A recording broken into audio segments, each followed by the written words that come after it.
Most non-US residents believe it's impossible to get a US credit card, but in 2025, it's actually easier than ever if you know the right step. While banks are getting stricter with approvals, there's a legitimate method that works even without a social security number. Without US credit, you're missing out on building a financial foundation that opens doors to everything from better card limits to future business opportunities. After helping thousands of non-residents open US bank accounts, I noticed that many of you are asking about the next step, credit cards. And we've tested and refined this process, and everything I'm going to share in this video is what's working right now in 2025. And this is exactly what our clients are needing to get these credit cards opened right now. And it's a pretty simple process, to be honest. There's only like 4 things that you need. And I'm going to list them now, and then I'm going to go over how you get them and how you actually set them up. So the first one you need generally is an ITIN number. An ITIN number is an individual taxpayer identification number. You get it by filing a tax return and requesting it with the IRS. It's taking 1 to 5 months. It's pretty random how long it takes. And it doesn't mean you have to pay taxes in the US. It doesn't mean that you're subject to income taxes. It's just you have to file a tax return to actually get one. Now, the second thing you need is a US residential address. So this could be your cousin's house, your uncle's house. It could be an Airbnb you stayed at for a month. It could be a virtual mailing address that you figure out how to get a bank account with, as long as it's a residential address. And you want to get an address, and I have another video about this, but you want to get an address on something like some address solution. You want to look it up on Smarty, on this website, Smarty, to make sure that the address is residentially coded. And then you need a personal bank account. There's a couple options, and I'll share my screen and go over some options that I've heard have worked. We haven't pushed this too much because some of our banking partners with our services were able to get personal accounts open for them. And many of the clients at this stage are going to visit the US and go to different banks in person. I talked about this 2 videos ago about how to open a personal bank account in the US, exactly what you need to bring. But you need the ITIN, personal address, and a personal bank account. And then from there, you just need to apply to these different options. Now, I'm sharing my screen. First Card has been working as a good option for my clients. I've had a lot of clients get approved at First Card. I'm going to go over another option on here as well on how you can get an Amex and all that. But First Card's a great option for applying. You need those 4 things or those 3 things: personal address, an ITIN, and a personal bank account.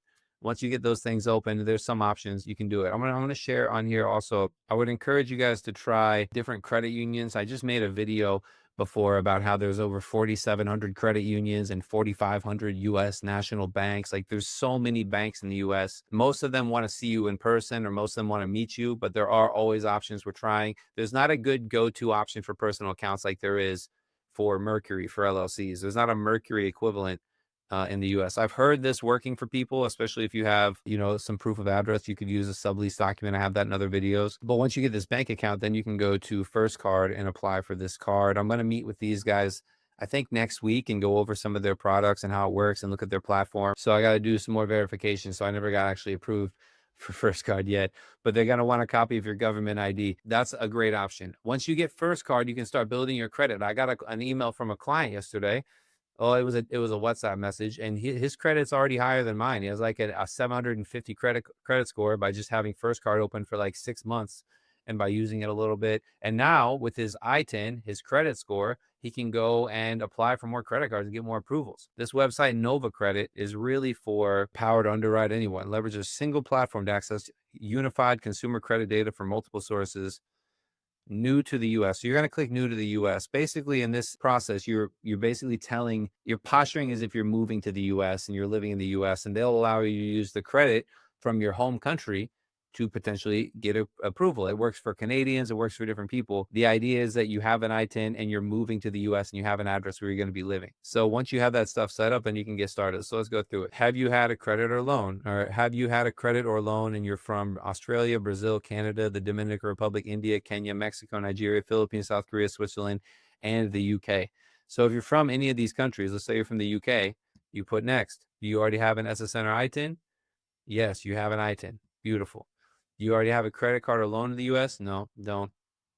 Great news. You should be eligible to use your foreign credit history. That's amazing. And that's for credit cards, auto financing, phone providers.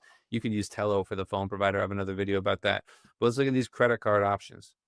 So I moved from the UK. So it's mostly Amex. Amex has a pretty good integration here. And if you have good credit in the UK, you can get an American Express card and basically any of them. Another way, if you already have an American Express card in your home country, you call them and you ask to do a global transfer. And a global transfer is when you're telling Amex that you're moving to the US and you want to get a US credit card, and instead of you want to transfer to the US. I know, for example, if you have a Canadian Amex, they charge you 3% international fees when you're using outside of Canada. When you have an American Amex, a US Amex, you can basically use this card without paying any fees. There's no international fees for this card. So it's a really great option. If we go through here, we have the Marriott, that's another American Express. We have this Pedal card, Open Sky as a card too. But once you get the first card open, maybe you get an Amex open, then when you travel to the US and you have a credit score and you have these proof of address, this bank account, you can go to Chase Bank and open up a Chase Sapphire card, because you'll have a credit history that they can pull on to verify your credit worthiness. In the US, they have 3 different credit bureaus, and they all gather data and aggregate data and report it to the banks, and that's how you get your credit score. So it's kind of an annoying process, but I want to go over some frequently asked questions now that I get from clients all the time about this. So if you open a US LLC and you're doing business, can you use a personal credit card for business expenses? And it's generally not a problem. It's best to not commingle. So it's best to not use a personal credit card for personal stuff and business stuff. If you're going to have a credit card, use it for only personal or use it for only business. It's much better not to commingle for legal liability purposes and for general organizational purposes. So while you can get away with using a personal credit card for a business, I would use it only for that business.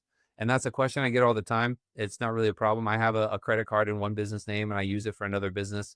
At the end of the day, the money is being spent in a certain way. And if you have an LLC and you're operating abroad because you're a non-resident, you shouldn't be paying income taxes anyway. So it really doesn't matter too much. If you want to get an ITIN, we can definitely help you with that. Just comment or contact us. You can schedule a free call on the link below. That's something that's asked for often, and we can definitely help you with that. Really, in conclusion, now that you know how to get your first US credit card, you're probably wondering about opening a business bank account or US bank account, which is actually the foundation of everything we just covered. You really need that. And I made the complete guide about that for you too. And that video I referenced before, you can click and watch it here. And this will show you how to get a personal bank account and a business bank account. It has links, that has documents. So definitely click this and watch this video next. I hope this was helpful, and I'll see you guys on the next one.